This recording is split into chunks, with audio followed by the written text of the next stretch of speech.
Aujourd'hui, c'est dimanche des rameaux. Vous n'êtes pas venu avec vos rameaux.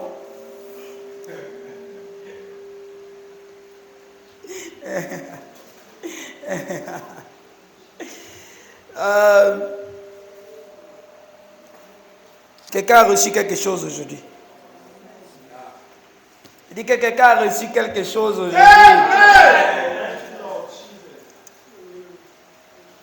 J'ai quelques paroles précises que j'aimerais partager avec vous ce matin. On ne va pas trop traîner vu que le temps est très avancé. Donc si tu as ta Bible avec moi, nous allons lire dans le livre de 2 Thessaloniciens, le chapitre 1. On va lire à partir du verset 1. Woo! Thank you, Lord Jesus Christ. 2 Thessaloniciens, le chapitre 1.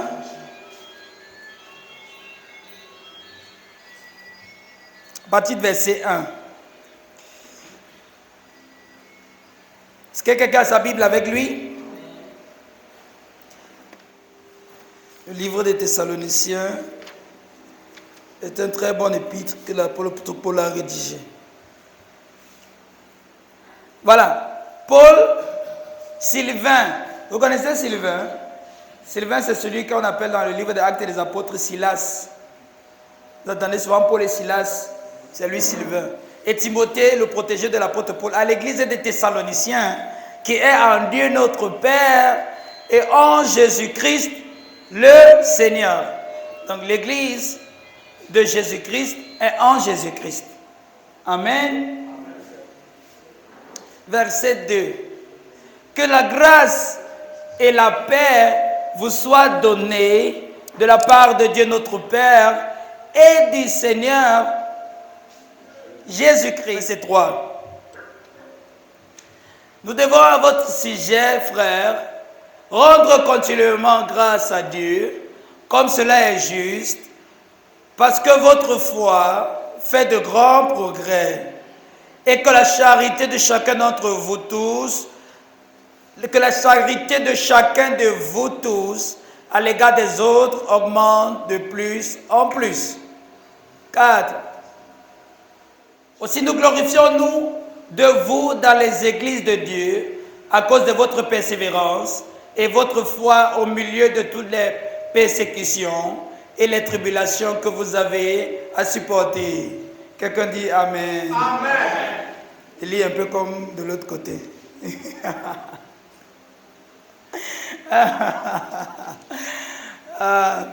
y a ton voisin, ils ne sont pas plus sérieux que le pasteur.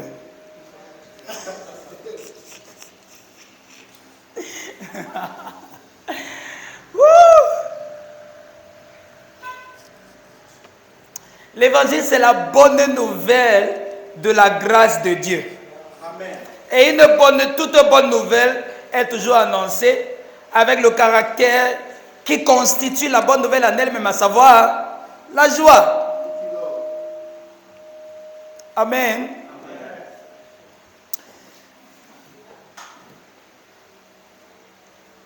Quelque chose m'a marqué dans l'écrit de l'apôtre Paul.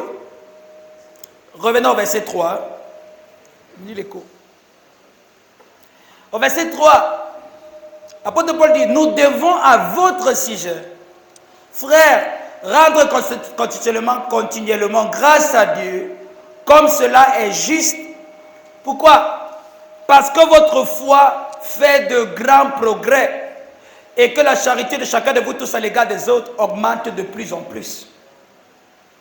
Donc, pour un petit résumé, lorsque l'apôtre Paul est un juif, il est appréhendé par le Seigneur Jésus-Christ sur la voie de Damas, où il va pour arrêter les chrétiens qui sont en train de propager un évangile qui, selon lui, est contraire à la loi juive, est contraire à la croyance juive, parce qu'il est un juif au départ.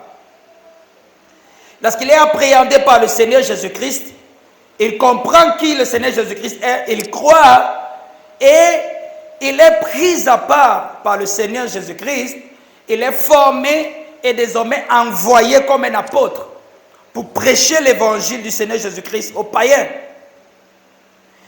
Le mot païen est utilisé dans le contexte du Nouveau Testament fait référence à tout peuple qui n'était pas juif. Dans ce sens-là, nous sommes des païens. Amen. Ça t'énerve?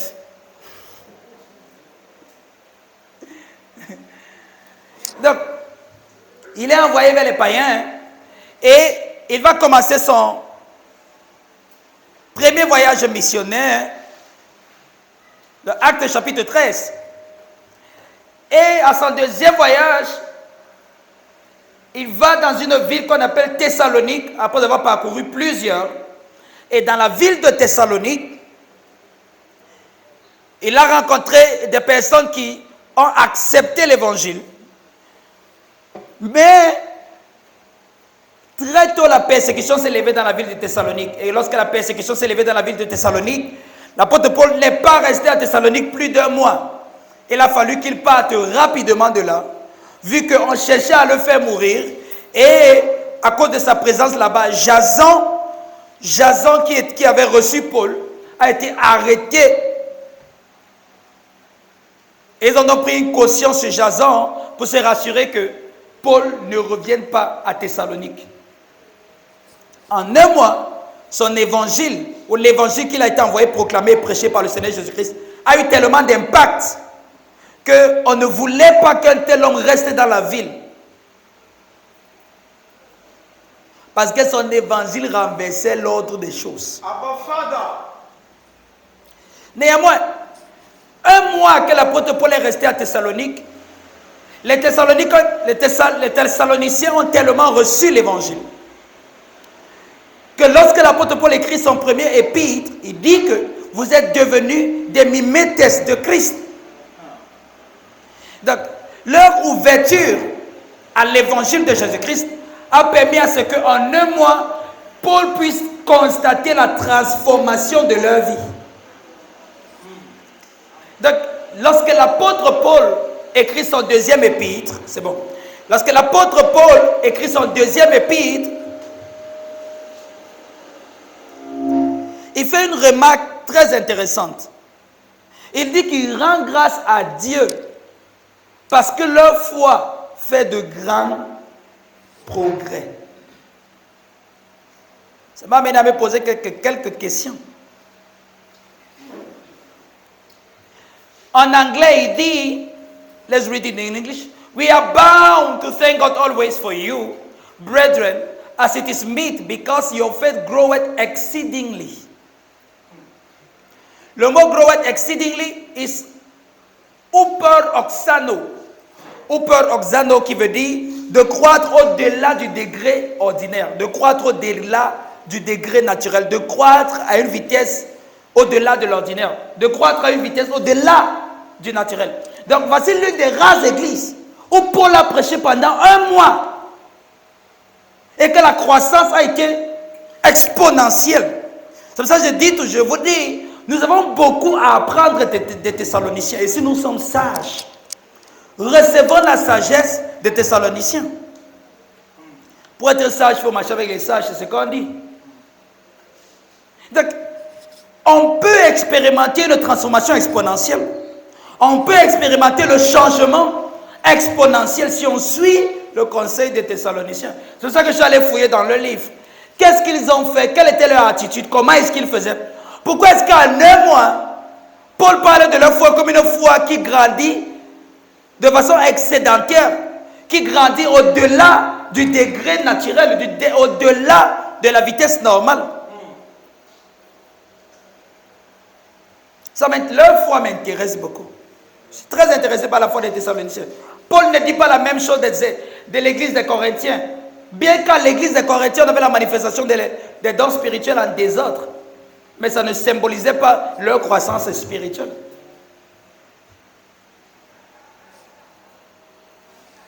Parce que malheureusement, aujourd'hui, l'église veut se mesurer avec les dons spirituels.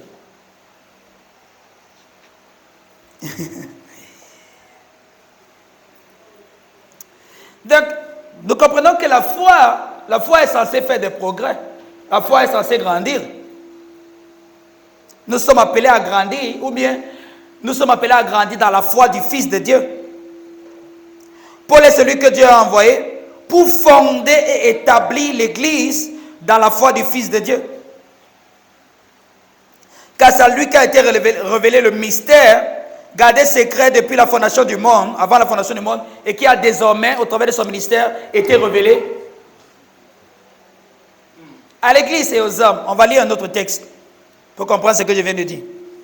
Éphésiens chapitre 3. La projection, pardon, soit rapide. À partir du verset 1. On va lire rapidement.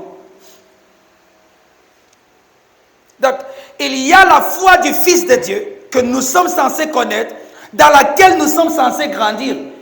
Et cette foi est différente de tout ce que vous avez lu dans l'Ancien Testament. Et Paul dit ceci. À cause de cela, moi, Paul, le prisonnier de Christ pour vous les païens, Paul appelle les Éphésiens quoi? Si dit qu'on était les païens, vous allez dire que hey! Verset 2. Si du moins vous avez appris quelle est la dispensation de la grâce de Dieu qui m'a été donnée pour... Donc, la dispensation de la grâce de Dieu a été confiée à l'apôtre Paul et non pas à l'apôtre Pierre, encore moins aux 12 apôtres. On va comprendre ça avec le temps. Mais c'est Paul qui a reçu la dispensation de la grâce de Dieu. C'est par révélation que j'ai eu connaissance du mystère. Quelqu'un dit c'est par révélation. Que j'ai eu connaissance du mystère sur lequel je viens d'écrire un peu de mots. On est au chapitre 3, il en a parlé un peu. Un mystère qu'il a appris au désert pendant près de 10 ans. Quand il écrit 2 chapitres, il résume le mystère là. Vous pensez que... C'est pour ça que pour comprendre l'évangile, il faut comprendre Paul. Et pour comprendre Paul, il faut être méticuleux. Il dit que je viens d'écrire sur ce mystère en quoi? En peu de mots. Éphésiens chapitre 1, Éphésiens chapitre 2. Il a rassemblé, il a compacté le mystère de Christ là-bas dedans. Tu vas aller lire là-bas, ça ne veut rien dire. En lisant, vous pouvez vous représenter quoi? L'intelligence que j'ai du mystère de Christ. Paul est un homme très intéressant. On ne lit pas pour expliquer ici là. Continue. Il n'a pas été manifeste au Fils de l'homme dans les autres générations. Donc il y a un mystère de Christ que les autres générations n'ont pas connu. Il n'a pas été manifesté au Fils des hommes dans les autres générations. Donc de Genèse jusqu'à Matthieu, il y a un mystère que personne ne connaît.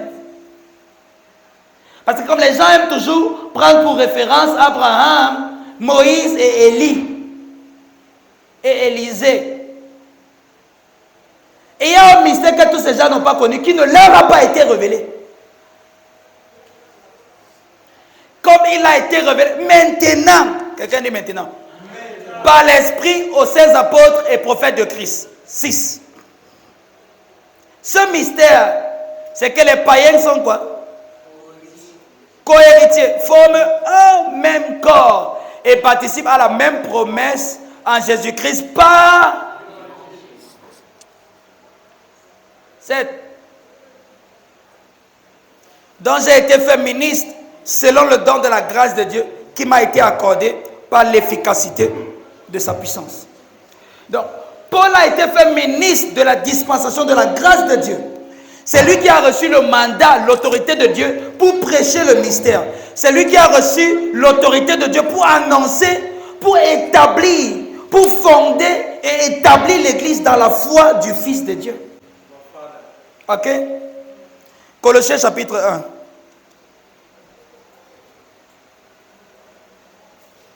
Verset 23. On est seulement encore en train de lire. Verset 23. Si du moins vous demeurez fondés et stérizo et inébranlables. Quelqu'un dit stérizo. Dans la foi. Ok. Donc il est possible de dandiner dans la foi. Très important. Et nous sommes dans l'année stérizo. Il est possible de dandiner. Si du moins vous demeurez fondés et stérizo dans la foi, sans vous détourner de l'expérience de l'évangile que vous avez. Vous vous rappelez jeudi, Hébreux chapitre 2. C'est pourquoi nous devons d'autant plus nous attacher aux choses que nous avons entendues de peur d'être enlevés loin d'elles. Qui a été prêché à toute créature sous le ciel, dont moi, Paul, j'ai été fait ministre. Donc c'est Paul qui a reçu le mandat. C'est Paul qui a reçu l'autorité de prêcher ce mystère et d'établir l'église de Jésus-Christ dans ce mystère. Aucun autre apôtre ne parle comme ça. Parce qu'ils n'ont pas reçu ce mandat. 24. Je me réjouis maintenant dans mes souffrances pour vous. Ce qui manque aux souffrances de Christ, je l'achève à ma chair pour son corps qui est l'église. 25. C'est d'elle que j'ai été fait. Il a été fait ministre de l'église de Christ. Selon la charge que Dieu m'a donnée auprès de vous, afin que j'annonçasse pleinement la parole de... Paul est le seul apôtre qui réclame avoir annoncé pleinement la parole de Dieu. Quand Pierre finit de nous écrire, il dit qu'en ce qui concerne le salut, écoutez Paul, c'est lui qui a reçu la sagesse. La sagesse est high. Ceux qui le comprennent mal se perdent. Mais écoutez-le. 26. Le mystère caché de tous les temps et dans tous les âges, mais révélé maintenant à ses saints. 27. C'est quoi ce mystère? À qui Dieu a voulu faire connaître quelle est la glorieuse richesse de ce mystère parmi les païens. Savoir Christ en vous, l'expérience de la gloire.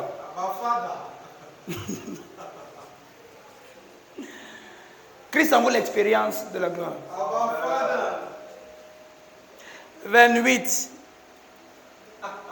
Les gens méprisent ce mystère. Paul dit que Dieu a voulu faire comprendre aux hommes par la richesse, la glorieuse richesse. Vous voyez, quand Paul assemble les mots comme ça, il veut exprimer l'ampleur, l'amplitude. C'est lui que nous annonçons. Ok. Donc, c'est lui que nous prêchons. Donc, notre prédication, ce n'est pas quelque chose. Notre prédication, c'est un lui. C'est une personne. On prêche quelqu'un, on ne prêche pas quelque chose.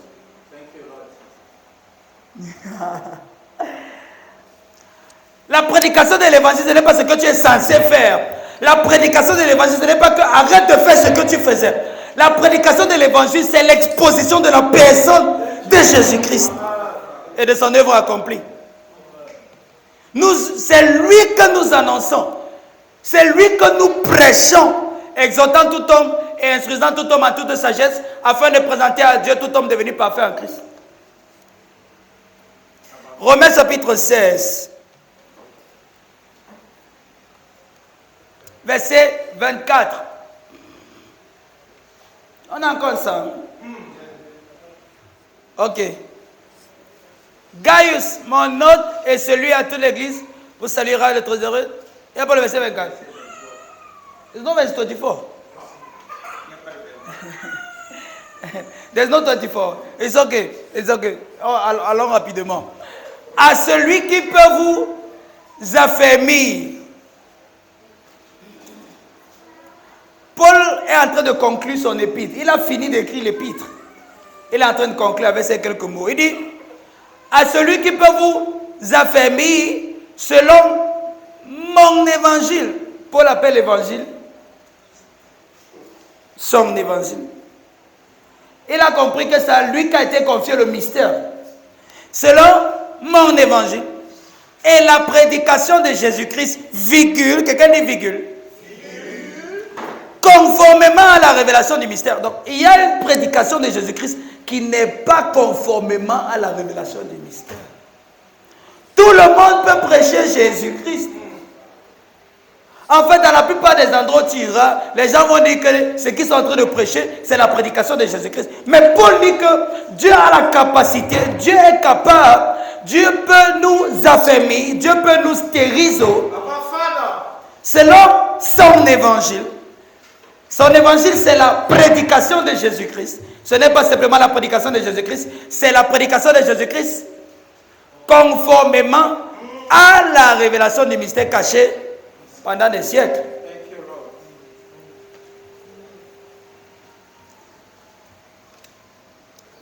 26. Mais manifesté maintenant parmi les écrits des prophètes, par les écrits des prophètes, d'après l'ordre du Dieu éternel, et porté à la connaissance de toutes les nations, afin qu'elles obéissent à la foi. Donc, Paul a été établi ministre et apôtre de Jésus-Christ pour que l'Église soit fondée et établie dans la révélation de Jésus-Christ conformément, dans la prédication de Jésus-Christ conformément à la révélation du mystère. Donc, c'est Paul qui a été mandaté par Dieu pour prêcher ce mystère. Et lorsque Paul, qui a cette autorité, qui a ce mandat, prêche et écrit aux Thessaloniciens et leur dit que leur foi grandit et que leur foi fait de grands progrès, lui qui est le maître bâtisseur du projet de Dieu, lui qui a posé les fondations de l'Église, et que personne ne peut bâtir et poser une autre fondation que les fondations que Paul a bâties. Lorsqu'il dit que l'Église de Thessalonique grandit de façon excédentaire, Paul ne blague pas.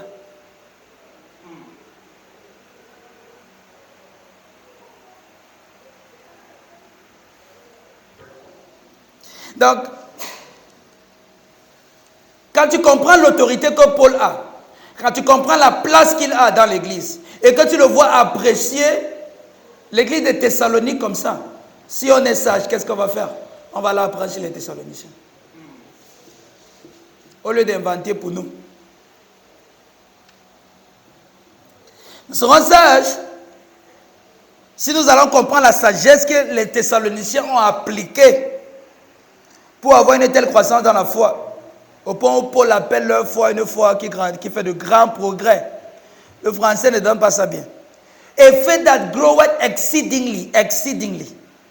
Upper oxano. Ou mieux dit ça en français, on dira que c'est une foi qui grandit de façon exponentielle. Une foi qui grandit au-delà du degré naturel ou ordinaire. Donc, toutes les foi ne sont pas les foi qui grandissent exponentiellement. Toutes les foi, ou la foi de tout le monde, entre guillemets, qui n'est rien d'autre que leur participation dans la foi du Fils de Dieu, ne grandit pas nécessairement exponentiellement. Ce qui veut dire que la foi ou la croissance de la foi n'arrive pas de façon automatique, comme certaines personnes pourraient être tentées de le croire. Maintenant que nous voyons que les Thessaloniciens grandissent de façon exponentielle, essayons un peu de comprendre, soyons un peu sages et posons-nous des bonnes questions. Ils font comment?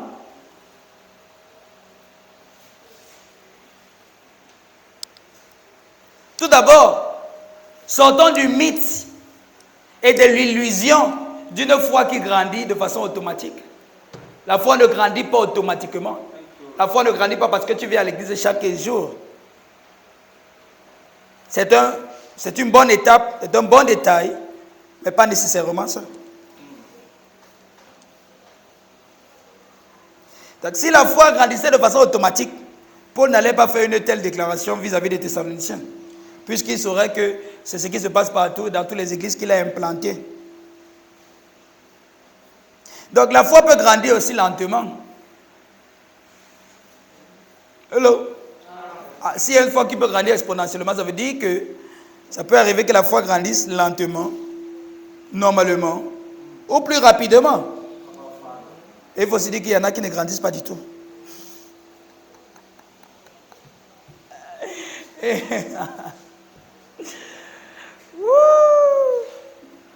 Malheureusement, dans notre génération, on ne trouve pas beaucoup de personnes qui manifestent un grand intérêt à grandir spirituellement ou à grandir dans la foi. C'est comme si l'intérêt est plutôt ailleurs qu'en Christ lui-même. L'intérêt est plutôt ailleurs quand la croissance est spirituelle. On trouve pas beaucoup de personnes qui se tassent dans les églises mais qui ont le désir ardent de grandir. le désir ardent de connaître le Seigneur, le désir ardent de progresser avec le Seigneur, le désir ardent de faire des progrès spirituellement. Ce n'est pas un détail qu'on retrouve beaucoup de nos jours. Ce n'est pas ce qui préoccupe la plupart des chrétiens. Où les gens ont une soif authentique, un désir authentique de grandir spirituellement.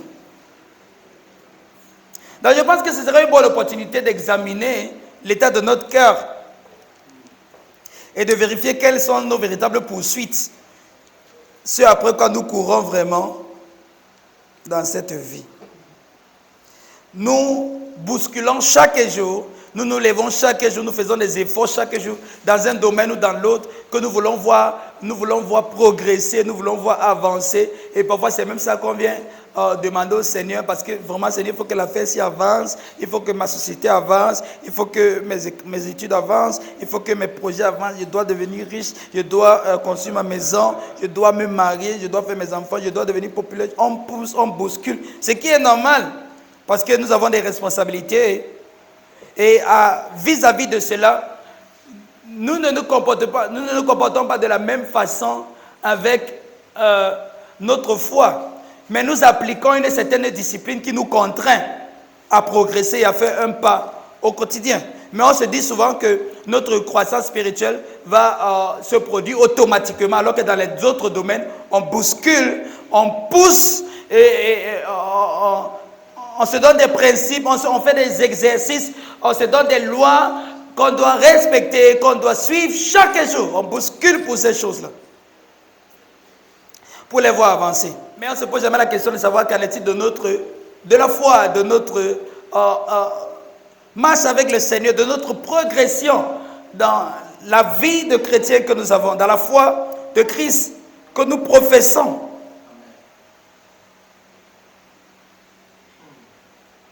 Donc ce serait une déception de notre part de penser que nous grandissons spirituellement de façon naturelle. Ça n'arrive pas naturellement, mon frère. La croissance spirituelle, ça n'arrive pas naturellement. Aucune croissance n'est automatique. Le danger souvent, c'est que tu n'as pas vu les efforts qui étaient fournis pour ta croissance naturelle. Et tu te dis que tu as grandi naturellement. Tu n'as pas grandi naturellement. Lorsque maman t'a donné naissance, elle était tout le temps en train de t'observer. Se rassurer que tu manges même quand tu ne voulais pas manger. Te forcer de prendre des nutriments, de prendre des vitamines qui vont t'obliger à grandir. Et tu as grandi, donc la croissance n'était pas naturelle, c'était pas automatique. Ça a demandé des efforts des parents, les efforts de ton entourage, les efforts d'une personne de l'autre pour te voir progresser. Et même quand tu voulais pas aller à l'école, on te forçait. Va aller, mon frère, tu vas partir aujourd'hui. Tu pleures, tu vas que partir, sauf. Mais aujourd'hui, tu te rends compte que toutes ces obligations, tout ce forçage t'a aidé à devenir la personne que tu es devenue. Maintenant, à toi de prendre conscience que, bien sûr, tu as déjà pris conscience vis-à-vis d'autres domaines de ta vie. C'est seulement le côté-ci qu'on a l'habitude à négliger, surtout parce qu'il n'est pas assez palpable ou parce que notre échec dans ce domaine n'est pas assez visible.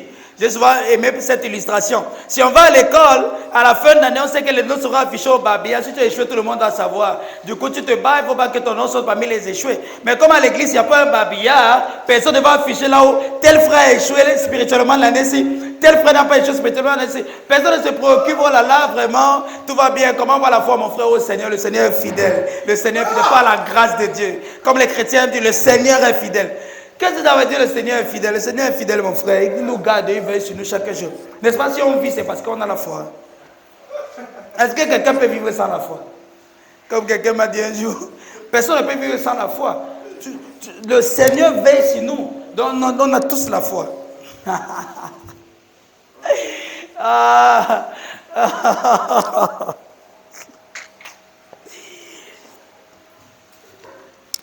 Le pire, c'est que au lieu de bousculer pour une croissance spirituelle, on s'est souvent dit que si nous progressons dans les autres domaines de la vie, c'est que nous sommes en train de progresser avec Dieu. Par exemple, si je me suis marié, oh, c'est que j'ai atteint un autre niveau avec Dieu. Si j'ai une voiture, c'est que vraiment, j'ai évolué. Le Seigneur répond à mes prières. Le Seigneur est fidèle. Le Seigneur a exaucé ma prière. Quand je mets mes genoux au sol, j'entends souvent des personnes dire que moi, je suis un enfant de Dieu, je ne blague pas. Quand je mets mes genoux au sol, 3 jours de jeûne, toute situation est décantée. Et les gens croient que ça veut dire que tu as grandi, ça veut dire que tu connais le Seigneur, ça veut dire que tu as évolué spirituellement. Ça n'a rien à voir. Parfois, tu fais même des fausses prières. Le Seigneur, dans sa miséricorde, exauce. C'est ça que tu viens te vanter avec.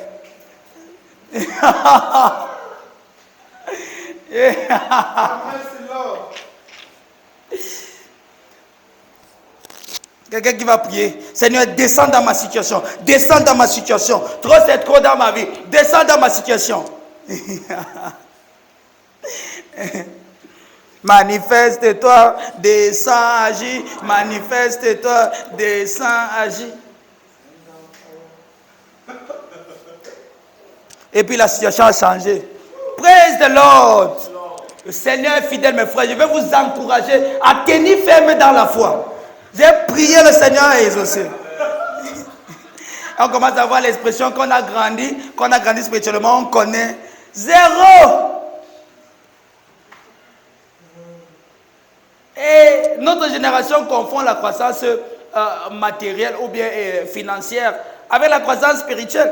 Ceux qui sont à l'église, qui ont plus d'argent, se disent que c'est parce qu'ils sont plus proches de Dieu que ceux qui n'ont pas. N'importe quoi. Le capitalisme est entré dans l'église. Ça n'a rien à voir.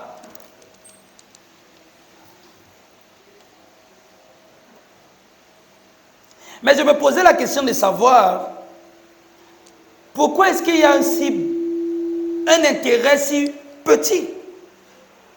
Pourquoi est-ce qu'il y a de moins en moins d'intérêt pour la croissance spirituelle? Pour l'évolution avec le Seigneur? Pourquoi est-ce que les gens ont de moins en moins l'engouement, le désir, la soif de marcher avec Dieu, de faire des progrès avec Dieu? Et je me suis rendu compte de ce nombre de choses. La perception générale, la vue générale ou la compréhension générale que les hommes ont de la vie chrétienne ou de la foi chrétienne joue beaucoup sur leur pensée. Donc, pour n'avoir pas compris c'est quoi la foi, pour n'avoir pas compris la foi chrétienne, pour n'avoir pas compris la vie spirituelle ou la vie chrétienne, ça a détourné plusieurs. Et c'est la raison pour laquelle ils ont de moins en moins d'intérêt vers les choses de Dieu. De moins en moins d'intérêt de faire des progrès, de progresser et d'aller loin avec le Seigneur. Sinon, comment expliquez-vous qu'on a tellement moins d'intérêt?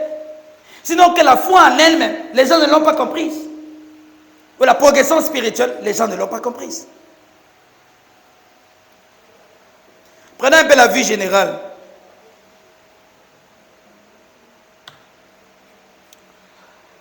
Il y en a qui ont une vue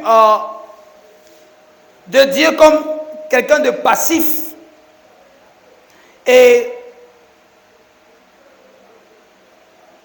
leur vue d'un Dieu passif est sans conséquence sur leur vie et leur routine quotidienne.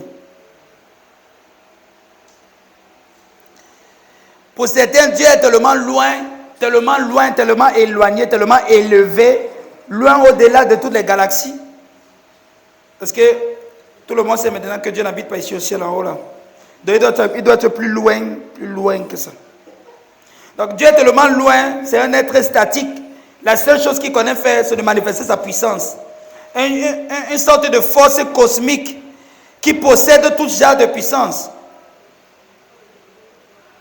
Qu'on va invoquer à tout moment, qu'on a les difficultés, il va venir agir. Beaucoup de personnes, voilà leur relation avec Dieu résumée. Le Dieu tout-puissant, El Shaddai, qui peut tout, qui est fort. Même comme le diable est puissant, lui, il est tout-puissant. J'ai dit à la catéchèse que la plupart des chrétiens ont 2 dieux. Le bon et le mauvais. Le bon Dieu qui est plus fort que le mauvais Dieu. Mais le mauvais Dieu est très rusé. Le mauvais Dieu, il agit beaucoup. Et comme il s'agite beaucoup, la plupart de leurs sujets de prière divisés en 2, une partie pour le diable, une partie pour Dieu. Dans une partie, on lit d'abord tous les plans du diable, tout ce qu'il veut faire contre nous, tous ceux qui sont rassemblés. presque dans tous les rassemblements chrétiens, quand les chrétiens se rassemblent, vous savez, voilà un sujet de prière que j'ai toujours entendu partout. Vous savez, quand les enfants de Dieu se rassemblent, les enfants du diable se rassemblent aussi. Prions pour détruire tous les plans des enfants du diable qui se sont rassemblés contre nous.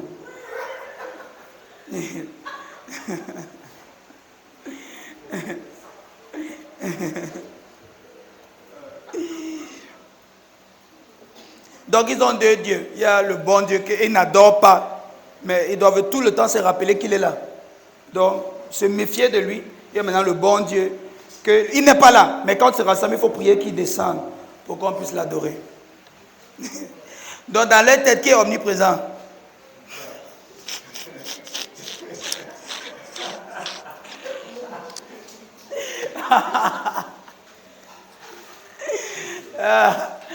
Oh Seigneur, merci. Tu es là, tu as nucléé son ministère. Tes yeux sont voient un peu la lumière. Tu n'es pas fier.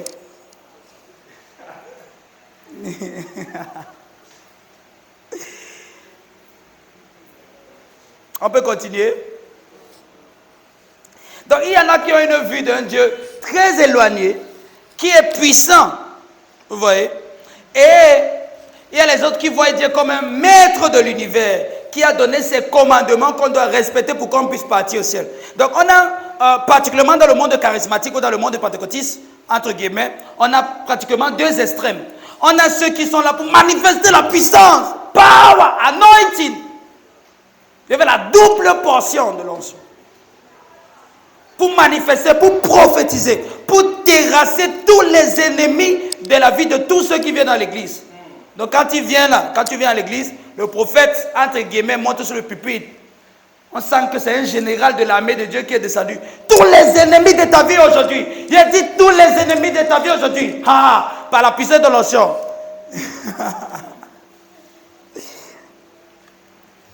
On dirait que pour eux, la vie chrétienne, c'est un combat contre le diable. Le combat de la foi, ce n'est pas le combat contre le diable. Lisez bien votre Bible. Au mois de décembre, novembre-décembre, je parcourais Facebook. J'ai vu le post d'un élève étudiant, un étudiant d'une école biblique qui devait sortir de l'école biblique bientôt. Donc, il devait graduer pour être officiellement pasteur. Et sur son post, il a mis sa photo. Il dit tous les démons territoriaux, on arrive, on vient pour prendre le contrôle, on vient pour vous déraciner. Il dit que, mais dans toutes les années que tu as fait à l'école, c'était pour venir combattre. C'est quoi, monter à combat? Tu ne peux pas monter à combat.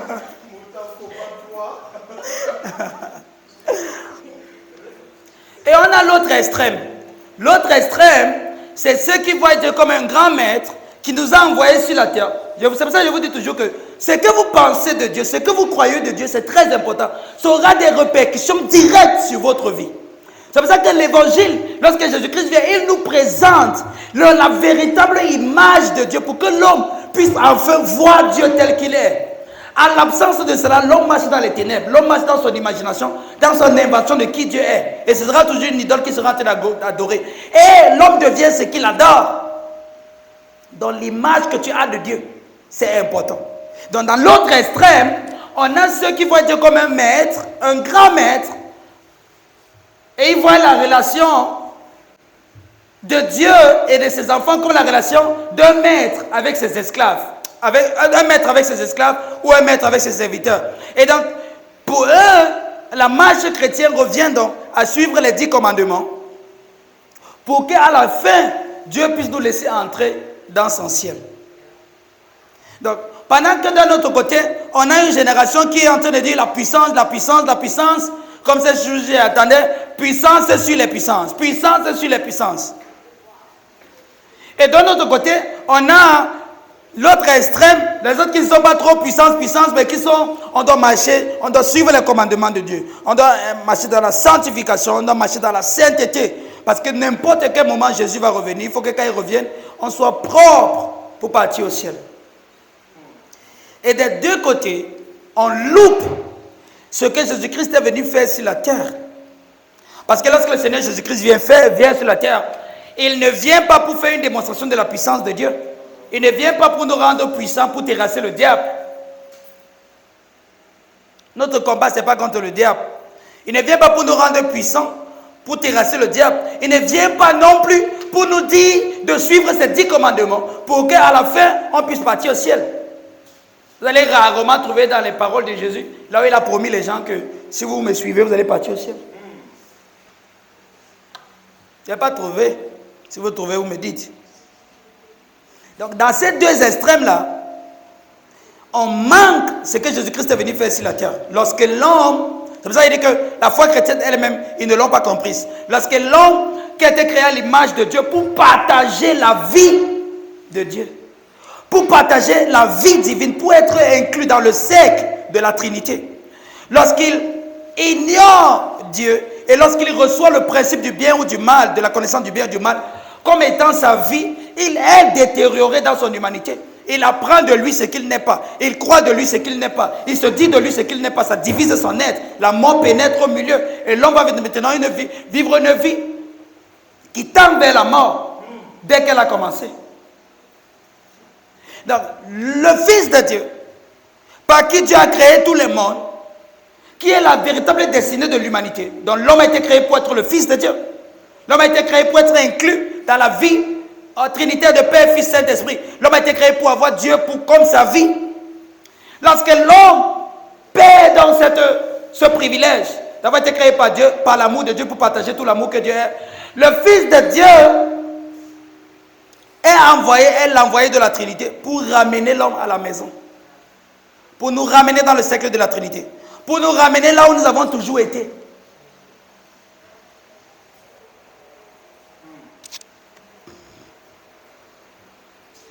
Vous êtes encore avec moi? Vous pouvez balancer la main si vous êtes encore là.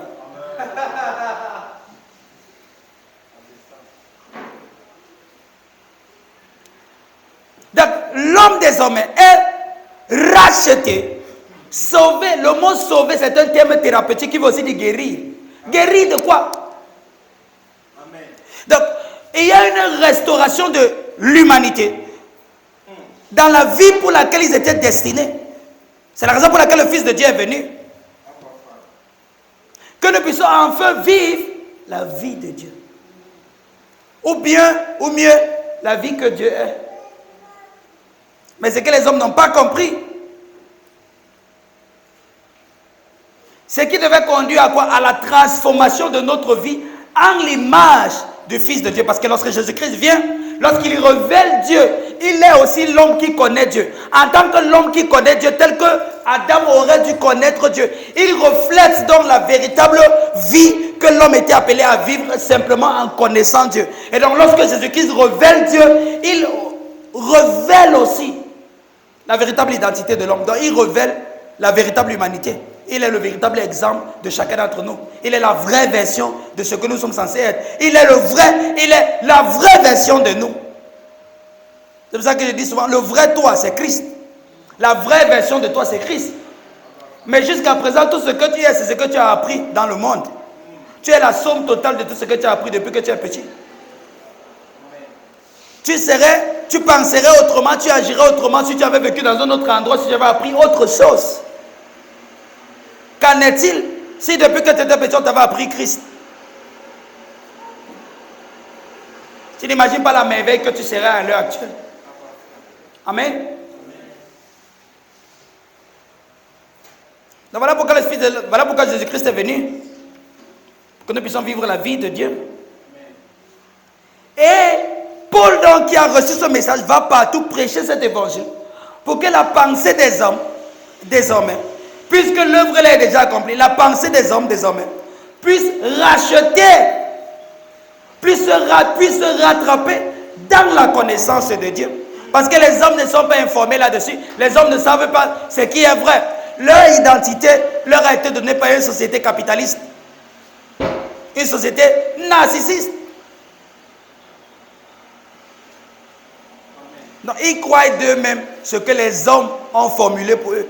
Tu n'es pas comment tu t'appelles. Tu n'es pas ce qu'il y a dans ta carte d'identité. Donc, je disais tantôt, tu n'es pas ce qu'il y a sur ta carte d'identité. Tu n'es pas comment tu t'appelles. Tu n'es pas ton diplôme. Tu n'es pas la famille de laquelle tu es né. Tu n'es pas le pays. tu n'es pas le pays dans lequel tu es né, tu n'es pas la couleur de ta peau, tu n'es pas la taille que tu fais, tu n'es pas le poids que tu fais, tu n'es pas l'habit que tu as porté. Mais voilà les choses avec lesquelles les gens aiment s'identifier. Tu es encore plus que ça. Donc lorsque c'est Jésus qui vient sur la terre, qu'est-ce qu'il laisse? Cette révélation à Paul. Il ne lui laisse aucun compte bancaire, il ne lui laisse aucune mairie, il ne lui laisse pas d'avion, pas d'ambassade. Il lui laisse la révélation de Christ qu'il faut propager à tous les hommes pour que les hommes puissent connaître ce qu'ils sont vraiment en Christ. Amen. Et donc il y a quelque chose que Dieu connaît, que nous sommes appelés à connaître. Il y a quelque chose que Dieu croit, que nous sommes appelés à croire. Et cette croyance, cette connaissance de Dieu est révélée dans le Fils de Dieu. C'est pour ça que notre foi, c'est la participation dans la foi du Fils de Dieu. C'est connaître ce que Jésus connaît, c'est croire ce que Jésus croit. C'est pour ça que Paul dit que nous avons la pensée de Christ. Amen. Amen. Et donc, la croissance spirituelle revient donc à reconnaître ce fait et à grandir là-dedans en laissant notre pensée être renouvelée par cette connaissance. Et cette connaissance ne vient pas s'aligner avec toutes les autres choses que nous avons apprises à l'école. Non, désormais elle devient notre microprocesseur. Elle devient désormais la mentalité à partir de laquelle nous processons toute forme de pensée, à partir de laquelle nous examinons toute autre chose que nous pensons et que nous croyons.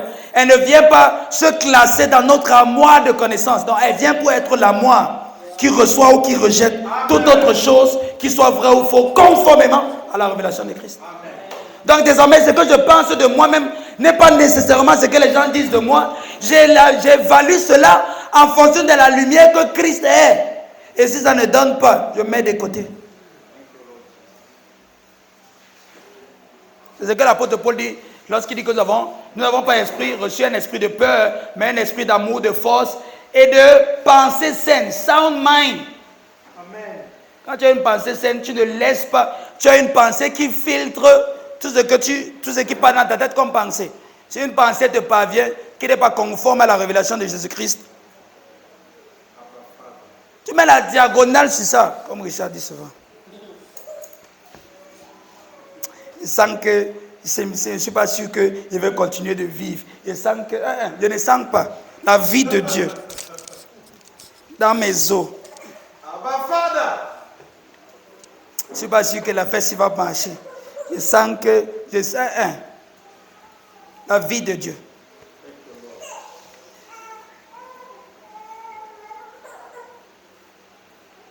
Donc, pour n'avoir pas compris ça, les chrétiens voient la vie chrétienne comme une forme d'activité qu'on doit faire.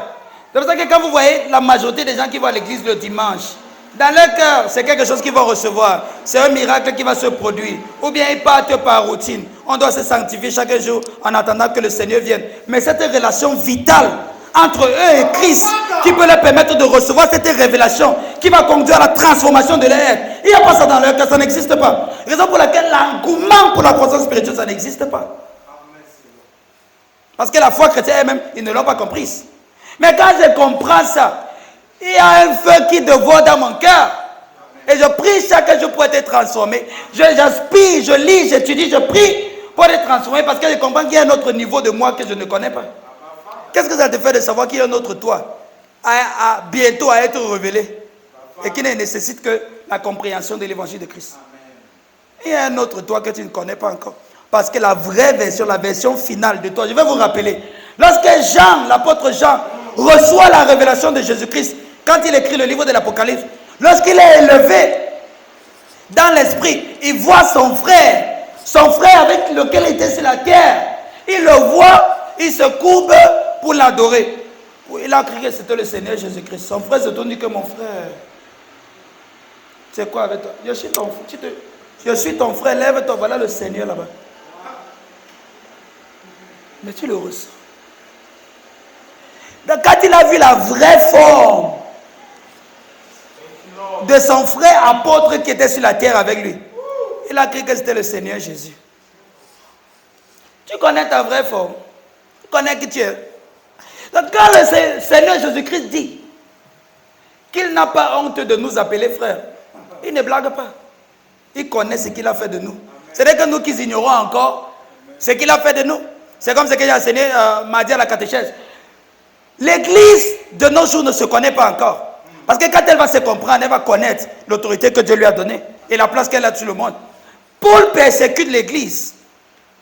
Entre guillemets, les membres de l'église, il arrête quelqu'un, il met en prison, il arrête quelqu'un, il met en prison. Jésus vient dire que pourquoi toi tu me provoques? Pourquoi tu me persécutes? Non mais Seigneur, moi je ne t'ai pas vu quelque part. C'est les chrétiens que je voulais arrêter. Il dit que non, c'est moi. Jésus réclame son union avec toi. Il réclame que quand on t'a touché, c'est lui qu'on a touché. Amen. Mais c'est toi qui refuses que tu n'es pas uni à Christ. Lui sait que quand on te touche, c'est lui qu'on a touché. Donc quand on a touché son église, il s'est levé, il est venu voir celui qui l'a touché, il dit que je t'ai fait quoi mon frère? Il est perdu. Il y a de quoi quand Paul a cru, il a vite compris l'union. Parce qu'il a compris que le chrétien et Christ, ce n'est pas deux choses.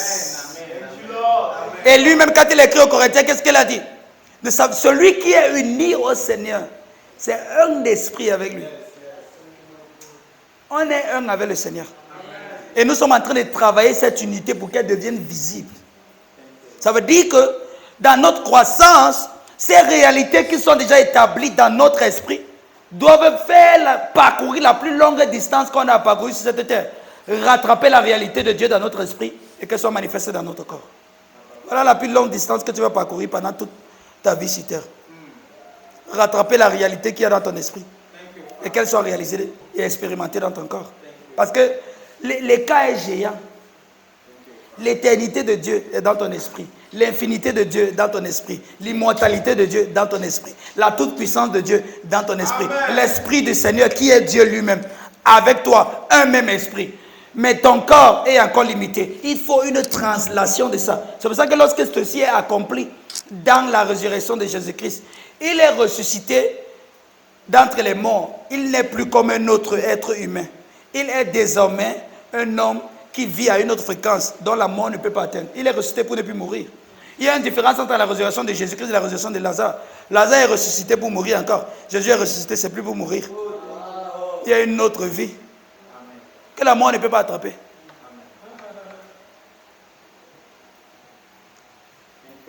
Donc on a cette distance à parcourir. Et ça passe par ton âme. C'est pourquoi ça passe par le renouvellement de l'intelligence.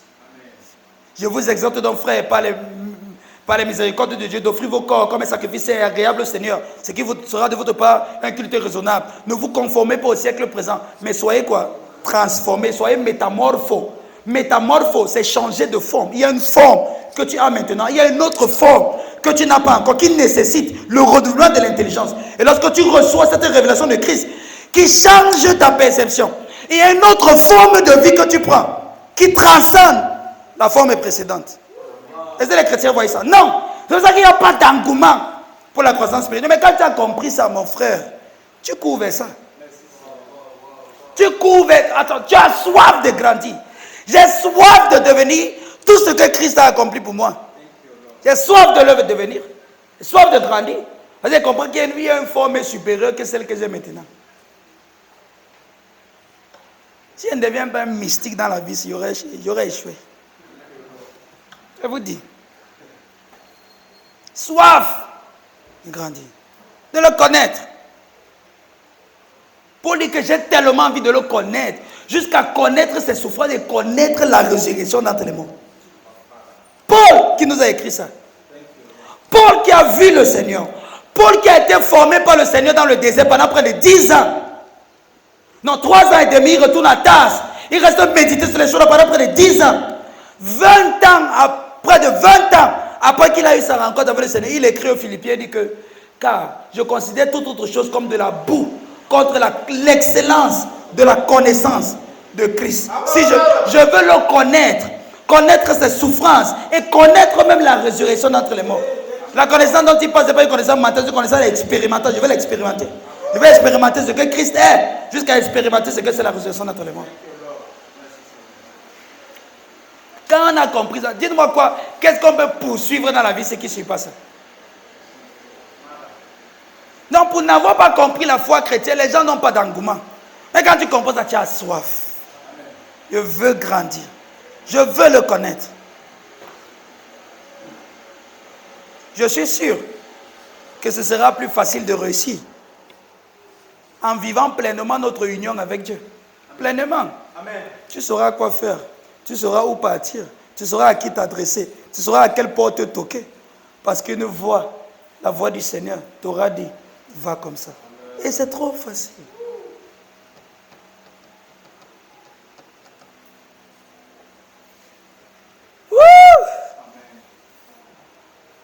Donc, on n'est pas là pour partir au ciel. Jésus n'est pas venu pour qu'on parte au ciel. En passant, j'ai regardé le ciel l'autre jour, je me suis dit, ça peut pas être le ciel. Et Dieu ne peut pas avoir fait tout ça. Dieu ne peut pas avoir fait tout ce qu'il a fait pour nous laisser hors du ciel.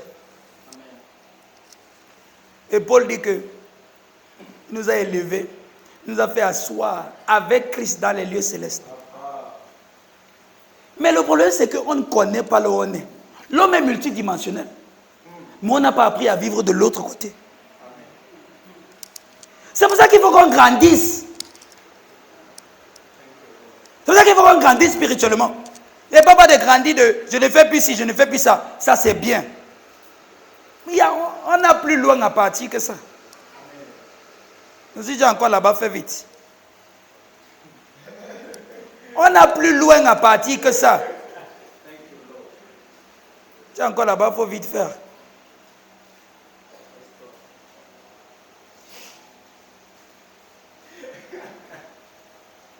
Jésus-Christ est la révélation de Dieu. Et dans sa vie, nous contemplons en cette saison de carême la révélation de Dieu. Il révèle la vraie nature de Dieu et dévoile la véritable identité de l'homme. Dieu est et a toujours été Père, Fils, Saint-Esprit. Et l'homme est son Fils dans le Fils. Et cette perception, cette compréhension, cette vision des choses, ça change tout.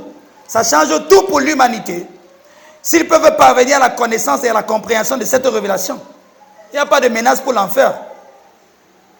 Il n'y a pas de menace pour l'enfer. Et vous dites que ceux qui sont dans cette logique ne sont pas dans la logique de grandir spirituellement et faire des progrès avec Dieu. Parce qu'ils sont soit dans la peur d'aller en enfer et la peur de rater le ciel. Il veut que les vraies choses, ils loupent. Ils loupent. Il y a un autre niveau où tout ce que les hommes appellent souffrance, tu appelles ça tremplin. Regardez Paul. On met quelqu'un en prison, il loue le Seigneur. On l'enchaîne, il dit que la parole de Dieu n'est pas enchaînée. On le lapide, quand tout le monde croit qu'il est mort, il se lève, il sort. Et quand il veut mourir, il dit que je suis en train de réfléchir. Est-ce que je meurs maintenant? Est-ce que j'attends encore? Est-ce que je meurs maintenant? Est-ce que j'entends encore? Parce qu'il a compris que Christ a vaincu la mort. Si Christ a vaincu la mort n'a pas d'autorité sur moi. Je pars quand je veux. Pars quand je veux. Si je ne veux pas partir, papa.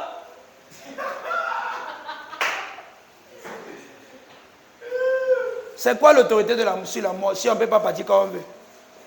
Vraiment, vous savez, vraiment dans la vie, si on peut mourir à tout moment. Donc il faut donner ta vie à Jésus.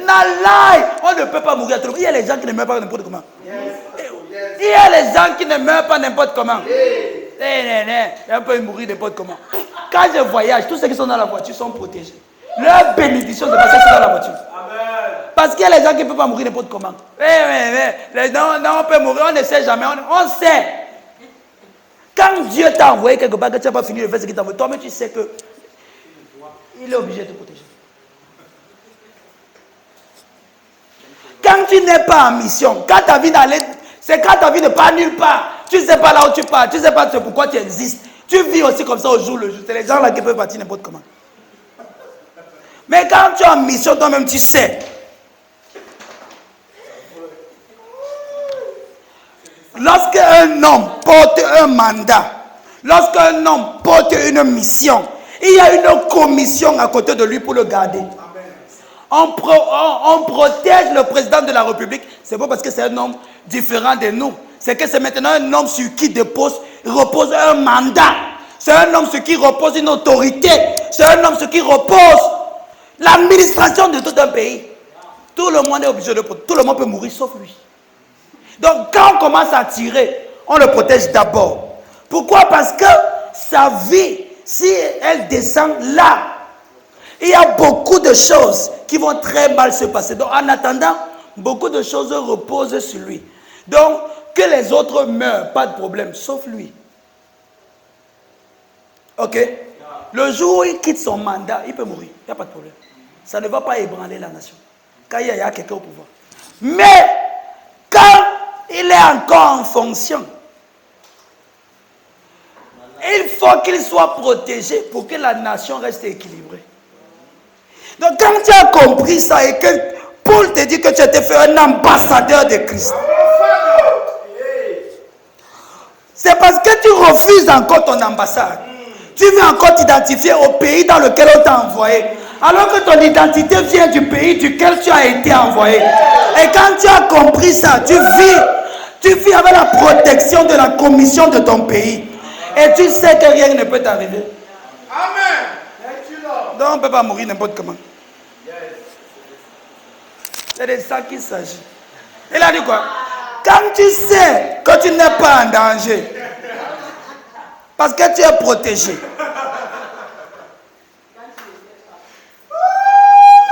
Quand tu sais que Dieu t'a envoyé, quand tu sais que la grâce de Dieu est sur toi, quand tu sais que Christ est en toi et avec toi, quand tu sais que la toute-puissance de Dieu habite en toi, quand tu sais et tu reconnais que Christ, le tout de Christ habite en toi. Tu ne manges pas la nuit, tu cherches les chats noirs. Tu ne dors pas la nuit, il y a le bruit sur ton toit, tu commences à dire que le sang de Jésus n'est pas monté, ce n'était pas suffi sur la croix, il faut que ça vienne se verser sur ton toit. Tu asperges encore ça. Quand tu as compris ça, quand c'est l'heure de dormir, mon frère, tu dors. Et quand c'est l'heure de prier, tu pries. Oh Seigneur, la foi est bien. On continue. Il y a encore beaucoup de choses à dire.